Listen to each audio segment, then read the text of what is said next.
Hai peserta didik semuanya, apa kabar kalian?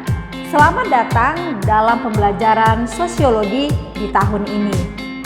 Tahun ini, kalian akan belajar sosiologi dipandu oleh saya, yaitu Miss Uli. Dalam pertemuan pertama ini, ada beberapa hal yang ingin saya sampaikan. Yang pertama adalah tentang buku paket. Buku yang akan membantu kita selama proses pembelajaran sosiologi dalam tahun ini. Nah, untuk kelas 10, bukunya adalah yang seperti ini. Tentunya kalian sudah membelinya di koperasi sekolah ya. Nah, buku tersebut kita akan pakai selama 1 tahun ini. Hal berikutnya adalah sistem belajar. Nah, pada tahun ini kita masih menggunakan aplikasi Edmodo.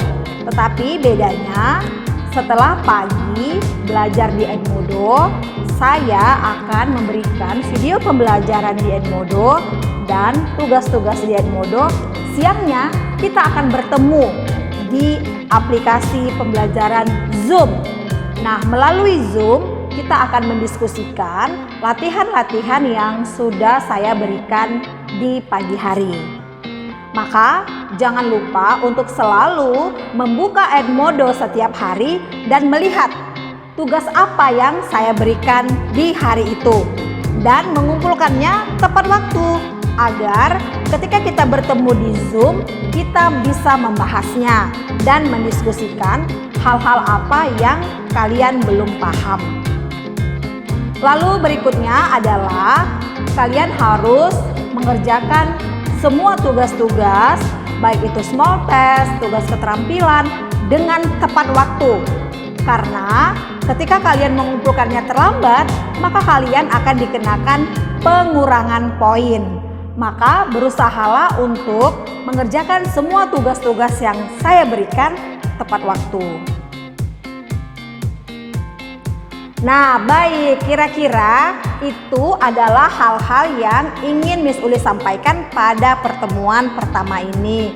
Semoga apa yang sudah Miss sampaikan tadi bisa kita jalankan bersama untuk kelancaran proses belajar mengajar kita di tahun ini. Selamat belajar ya anak-anak. Pada pertemuan pertama ini, kita akan belajar dari bab 1, yaitu fungsi sosiologi dalam mengkaji gejala sosial. Pertama, bagian A yaitu sosiologi sebagai ilmu pengetahuan. Pada bagian ini kita akan mengetahui asal mula sosiologi dan mengapa sosiologi penting untuk dipelajari. Yang pertama, karena manusia itu adalah makhluk individu. Lalu berikutnya, manusia itu juga sebagai makhluk sosial. Ketika manusia menjadi makhluk sosial, dibutuhkan banyak keterampilan untuk bisa bersosialisasi, untuk bisa beradaptasi dengan lingkungan sekitarnya. Selanjutnya adalah pokok bahasan sosiologi. Yang pertama yaitu fakta sosial. Fakta sosial adalah cara bertindak, berpikir, dan berperasaan yang berada di luar individu. Yang kedua adalah tindakan sosial, yaitu suatu tindakan yang dilakukan dengan mempertimbangkan perilaku orang lain. Yang ketiga adalah hayalan sosiologis. Dan berikutnya adalah realitas sosial. Mengenai modern Indonesia bisa kalian baca di buku teks kalian. Kita lanjut yaitu tentang pengertian sosiologi. Menurut Auguste Comte, sosiologi adalah ilmu tentang masyarakat. Menurut ahli yang lain, Grundman, sosiologi adalah suatu ilmu yang mempelajari tindakan manusia terkait usahanya menyesuaikan diri dengan lingkungannya. Selanjutnya, menurut ahli yang lain, pengertian sosiologi menurut Sujono Sukanto yaitu ilmu yang mempelajari struktur sosial, proses sosial, dan perubahan sosial.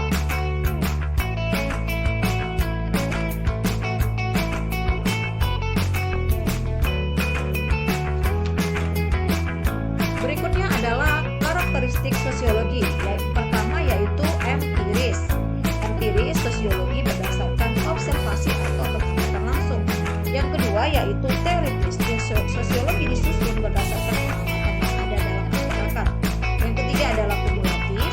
Lalu yang keempat adalah non-etis. Selanjutnya adalah tokoh-tokoh sosiologi klasik. Yang pertama yaitu Auguste Comte. Auguste Comte merupakan tokoh yang memberikan kontribusi bagi perkembangan sosiologi. Yang kedua adalah Emile Durkheim. Serta didik semuanya, demikianlah video pembelajaran sosiologi untuk minggu ini. Jangan lupa untuk membuka Edmodo dan melihat tugas yang sudah Miss Uli post di sana dan mengerjakannya lalu mengumpulkannya tepat waktu agar kalian bisa memperoleh nilai yang maksimal. Akhir kata, Miss Uli ucapkan semoga video ini bermanfaat dan bisa membantu kalian memahami pelajaran sosiologi khususnya di materi ini dalam minggu ini. Sampai jumpa dalam video pembelajaran minggu depan. Dadah!